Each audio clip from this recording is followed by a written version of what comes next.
Selamat pagi, salam sejahtera. Terima kasih kerana bersama dengan saya di Nazilin Unity Channel. Dipetik daripada Malaysia Kini, surat lemahnya Perikatan Nasional tanpa sentimen kaum dan agama oleh Sakril Marat diterbitkan pada 17 September 2023. Laungan dakwa Zahid tidak cukup lantang memandangkan kecelaruan tuntutan dan lemahnya pemahaman Gerakan Selamatkan Malaysia di Kuala Lumpur semalam. Himpunan ini menyaksikan lemahnya Perikatan Nasional jika tidak membawa sentimen agama dan kaum dalam menggerakkan pengikut mereka. 3 tuntutan utama adalah pendakwaan semula Zahid, membebaskan peguam negara dan SPRM dari kuasa eksekutif dan keadilan undang-undang kepada rakyat Malaysia. Tuntutan membebaskan peguam negara dari kuasa eksekutif adalah mustahil. Tuntutan sepatutnya adalah untuk memisahkan peguam negara dengan pendakwa raya agar peranan peguam negara dan pendakwa raya dipegang oleh individu berbeza. Ini kerana jika pemisahan ini berlaku, soal perihal politik dapat dirujuk kepada peguam negara di bawah Menteri Undang-Undang. Manakala dari aspek pendakwaan diserahkan kepada pendakwa raya sesuai dengan manifesto PH pada PRU 15 yang lalu. Keceleruan peserta semakin kelihatan apabila sepanduk berkaitan nilai mata wang diangkat, iaitu $1 bersamaan RM4.68. Dijulang disertai dengan beberapa ucapan pimpinan PN berkaitan kos sara hidup dan pelabur antarabangsa yang lari dan tidak berminat untuk melabur di Malaysia dilaungkan secara sembrono. Beberapa pemimpin atau pimpinan PAS juga memetik ayat-ayat suci Al-Quran secara serakah sehingga konteks ayat berkenan yang hak dan yang batil tidak mempunyai apa-apa korelasi dengan tuntutan untuk mendakwa Zahid semula, disertai dengan laungan takbir selepas hampir setiap ucapan seakan sudah menjadi budaya untuk mewujudkan sentimen agama atau lebih tepat lagi menunggang agama. Seterusnya, laungan referendum yang sepatutnya bergema seperti mana Wan Ahmad Faisal cuba mainkan selepas PRN di 6 negeri juga tidak kedengaran, digantikan dengan reformati yang tidak membekas sedikit pun bagi lebih 1,000 peserta. Begitu ironi kerana setiap laungan pada himpunan ini hampir sama dengan laungan PH sebelum kejatuhan Kerajaan Najib 2018. Tiada idea yang segar daripada PN yang boleh dijadikan sebagai identiti baru. Kesimpulannya, himpunan yang tidak bersandarkan sentimen kaum dan agama tidak membakar amarah di dalam jiwa penyokong Perikatan Nasional. Langkah menyerang individu yang sudah lemah adalah sia-sia. Namun, perhimpunan ini boleh dijadikan tikus makmal untuk siri perhimpunan yang mungkin diatur pada masa akan datang. Ditulis oleh Sakril Marat. Ialah graduan sains politik di Universiti Islam Antarabangsa Malaysia UIAM. Tulisan ini tidak semestinya mencerminkan peribadi atau mencerminkan pendirian Malaysia Kini dan juga pendirian admin Nazilin Unity Channel. Sekian dulu untuk kali ini. Jangan lupa tinggalkan komen anda. Sila tekan butang subscribe. Malaysia kita punya, kita juga sama-sama cintai Malaysiaku. Bye-bye. Selamat pagi, salam sejahtera. Terima kasih kerana bersama dengan saya di Nazilin Unity Channel. Ini adalah keputusan daripada Datuk Seri Anwar Ibrahim, Perdana Menteri kita yang ke-10 yang ditunggu-tunggu oleh seluruh rakyat Malaysia, khususnya di Sabah dan Sarawak. Anwar Ibrahim kata keluhan rakyat Sabah, Sarawak kepada Agong dan Permaisuri akan diselesaikan. Terima kasih Datuk Seri Anwar Ibrahim kerana mengambil berat tentang keluhan rakyat Sabah dan Sarawak yang telah disampaikan kepada Agong dan juga Permaisuri tersebut. Semua keluhan rakyat yang disuarakan kepada Yang di-Pertuan Agong Al-Sultan Abdullah Riyatuddin Al-Mustafa Billah Shah dan Raja Permaisuri Agung Tunku Aziza Aminah Maimunah Iskandaria sewaktu kembara Kenali Borneo akan diteliti serta diselesaikan dengan sebaiknya. Perdana Menteri Datuk Seri Anwar Ibrahim yang memberi jaminan tersebut berkata, Al-Sultan Abdullah masih sangat terkesan dengan pengalaman dilalui baginda dalam kembara yang berlangsung selama 11 hari itu. Pada Khamis lepas, saya menghadap Yang di-Pertuan Agong dan baginda masih sangat terkesan, bicara dengan penuh perasaan, bergelinang air mata kerana terpegun, terkesan dengan kasih sayang rakyat yang ditunjukkan kepada baginda berdua. Katanya ketika berucap dalam majlis sambutan Hari Malaysia, Peringkat Kebangsaan di Kuching malam tadi. Rombongan Al-Sultan Abdullah dan Tunku Aziza memulakan perjalanan kembara itu di Tawau, Sabah pada 3 September lepas sebelum mengakhiri penjelajahan selama 11 hari di Teluk Melano di selatan Sarawak pada 13 September. Seluruh negara bukan sahaja Sabah dan Sarawak dikejutkan dengan sambutan hangat serta tunjuk rasa kasih kepada Yang di-Pertuan Agong dan Raja Permaisuri Agong sepanjang kembara itu, katanya lagi. Anwar juga berkata Sarawak berjaya melangkah jauh daripada imejnya sewaktu Malaysia ditubuhkan 60 tahun dahulu untuk menjadi negeri paling ke depan di negara ini dan berpotensi menjadi lebih maju lagi. Hari ini Sarawak bukan Sarawak pada tahun 1963.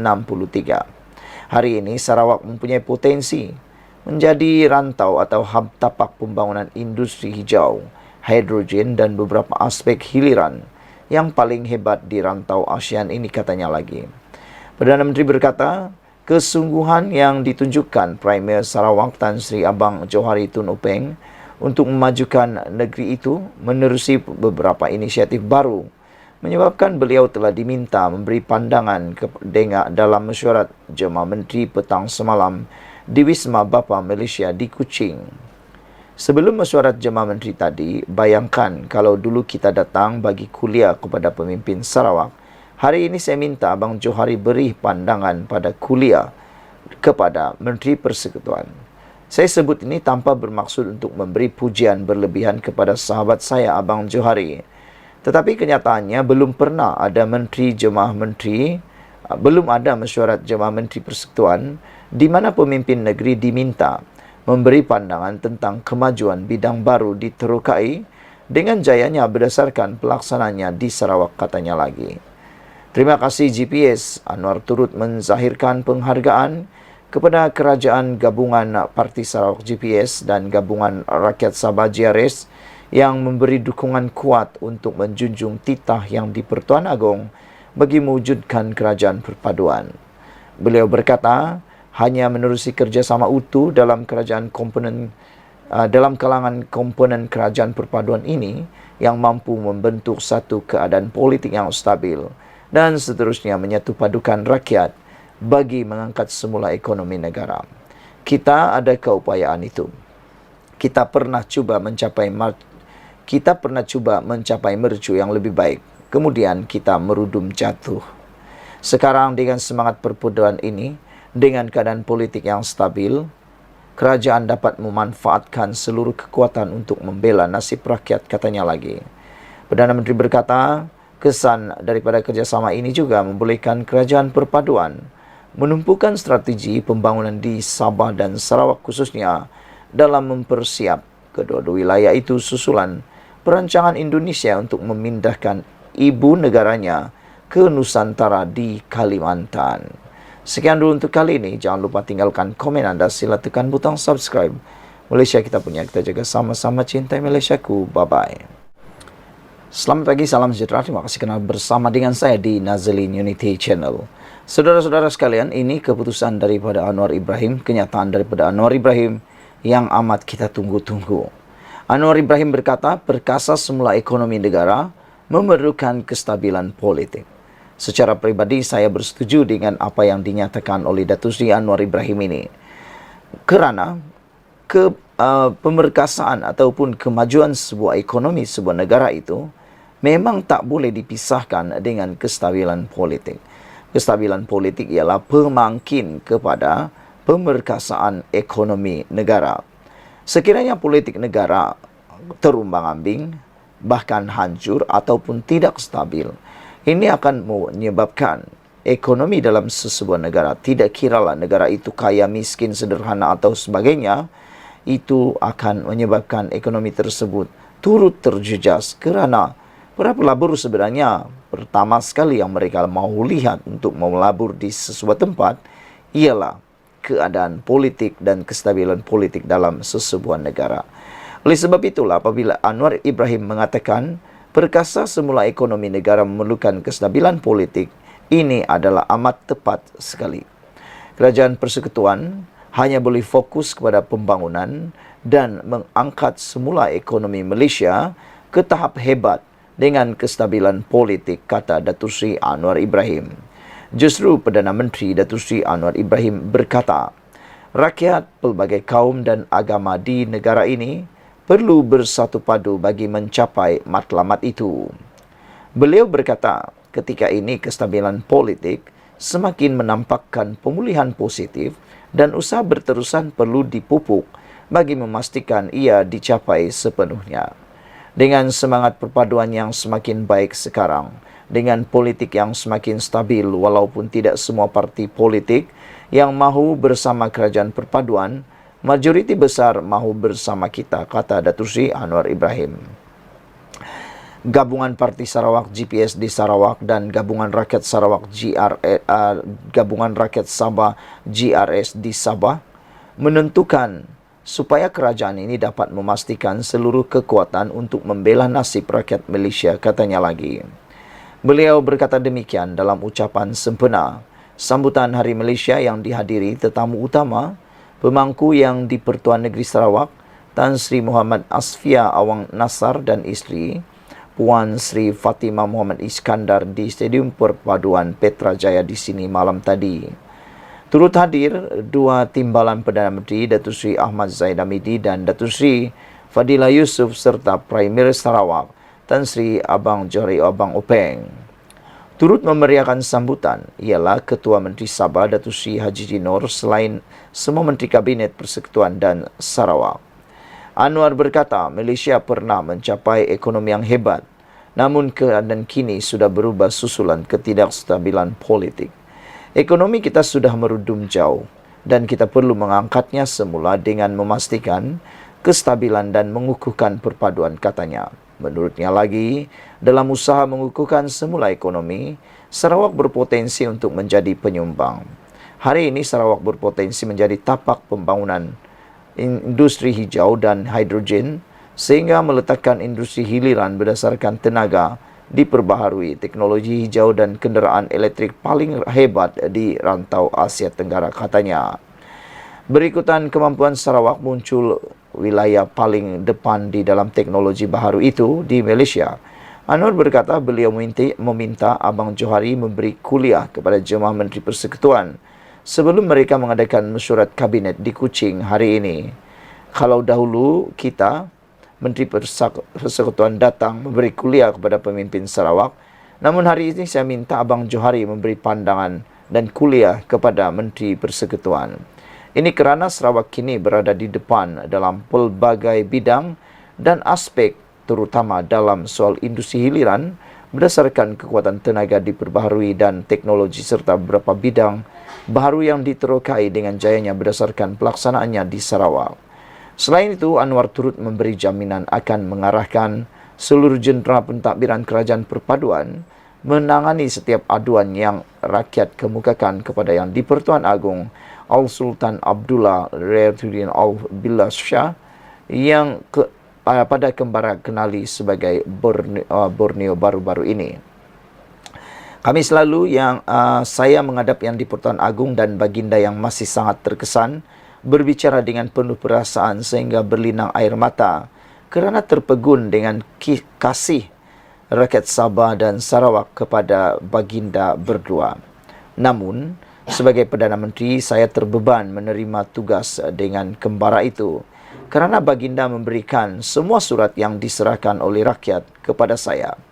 Saya akan memikul beban dengan memberi jaminan saya akan mengarahkan seluruh jentera meneliti setiap surat itu dan kita usaha menyelesaikannya sebaik mungkin.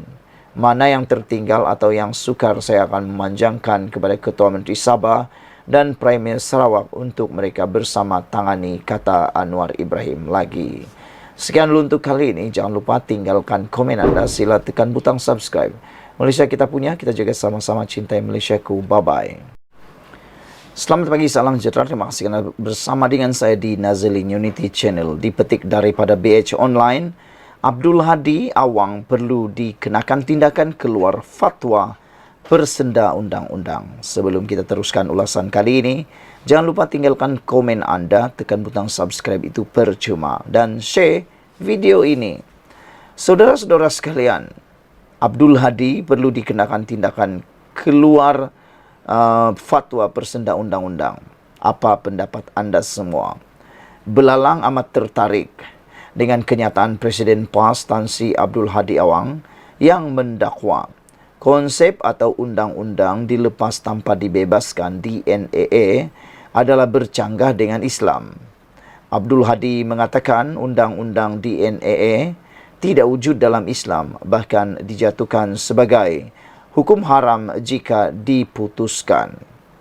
Namun, belalang terkejut apabila konsep DNAA sebenarnya terkandung dalam Seksyen 103 Enakmen Tata Cara Jenayah Syariah Terengganu tahun 2001. Undang-undang digubal pada tahun 2001 ketika Abdul Hadi menjadi Menteri Besar Terengganu. Bahkan enakmen itu hampir sama dengan Seksyen 254 Kanun Keseksaan digunakan pendakwa sivil. Berdasarkan Seksyen 103 enakmen itu, ia menyatakan pendakwa boleh berhenti daripada mendakwa selanjutnya pada mana-mana peringkat apa-apa perbicaraan sebelum penghakiman diberikan. Pendakwa boleh, jika difikirkan patut, memberitahu mahkamah bahawa dia tidak bercadang untuk mendakwa tertuduh selanjutnya atas pertuduhan itu. Dan sesudah itu, semua prosiding atau pertuduhan atas pertuduhan itu terhadap tertuduh bolehlah digantung dengan kebenaran mahkamah. Dan jika digantung sedemikian, tertuduh hendaklah dilepaskan daripada pertuduhan itu. Pelepasan sedemikian tidak terjumlah kepada sesuatu pembebasan, melainkan jika mahkamah mengarahkan sedemikian. Nah, di sini amat jelas apa yang didakwa Abdul Hadi Awang, DNAA bercanggah dengan Islam, amat bertentangan dengan Seksyen 103 Enakmen Tata Cara Jenayah Syariah Terengganu. Belalang fikir, adakah layak seseorang digelar Tuan Guru mengeluarkan fatwa yang boleh mengelirukan ini? Apatah lagi enakmen itu digubal ketika beliau menjadi Menteri Besar. Fatwa Abdul Hadi ini turut mengelirukan Parlimen. Belalang lihat Abdul Hadi tidak serik menggunakan agama untuk kepentingan politik. Beliau terus membuat kenyataan mengelirukan agama dan umat Islam. Sepatutnya Abdul Hadi kena berhenti membuat kenyataan seperti ini. Dalam hal ini Abdul Hadi dan sesiapa saja perlu akur dan patuh. Tita Sultan Selangor Sultan Sharafuddin Idris Shah mengingatkan semua pihak, terutama pemimpin politik, supaya segera menghentikan perbuatan mengeluarkan fatwa secara tidak bertanggungjawab demi memelihara perpaduan rakyat. Sultan Selangor bertitah, sekiranya fatwa dibenar untuk dikeluarkan orang dan pemimpin politik yang akan mencetuskan perbalahan, perpecahan dan keganasan dalam masyarakat yang akhirnya meranapkan tamadun bangsa. Baginda yang juga pengerusi Majlis Kebangsaan bagi Hal Ehwal Islam MKI meminta supaya agama tidak diperalat bagi meraih sokongan, kerana rakyat akan menjadi mangsa kepada perbalahan orang politik menunggang agama. Justru belalang meminta pihak berkuasa penguat kuasa undang-undang dan pihak berwajib Islam untuk mengambil tindakan sewajarnya terhadap sesiapa sahaja tanpa mengira parti, pembangkang atau kerajaan kerana mempersenda undang-undang termasuk enactment syariah. Dipetik daripada BH Online, ditulis oleh Belalang Jalan Reong, September 17, 2023. Sekian dulu untuk kali ini. Jangan lupa tinggalkan komen anda. Sila tinggalkan komen anda dan tekan butang subscribe. Malaysia kita punya, kita jaga sama-sama cintai Malaysiaku. Bye-bye.